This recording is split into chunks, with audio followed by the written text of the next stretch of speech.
Guys അങ്ങനെ kitty വന്ന് കുളിപ്പിച്ച് സുന്ദര കുട്ടനെ എന്റെ കോളം നോക്കണ്ട.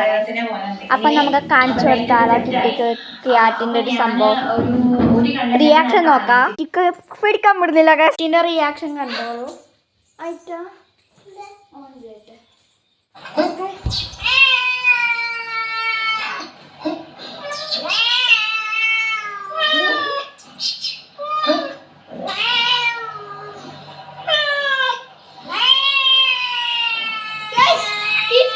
റിയാക്ഷനുമില്ല. ഗൈസ് സത്യം പറഞ്ഞാൽ കിറ്റിക്കൊരു റിയാക്ഷനും ഇല്ല ഗൈസ്. അതതിനെ കാണുമ്പോൾ തന്നെ പേടിച്ചോടി. ഈ പൂച്ചക്കൊരു വികാരമില്ല ഗൈസ്. എന്ത് പറയാനാ ഗൈസ്, ഇങ്ങനത്തെ പൂച്ചയായിപ്പോയി. എല്ലാവരും പൂച്ചയും വീഡിയോ എടുക്കുമ്പോഴല്ലോ. ഓക്കെ ഗൈസ് ഇപ്പം വരുന്നുണ്ട് ഗൈസ്. അവസാനം കിറ്റി കൂർത്തം കിട്ടത്. അപ്പോൾ ടാറ്റ ബൈ ബൈ ഗൈസ്. ഇഷ്ടപ്പെട്ടു.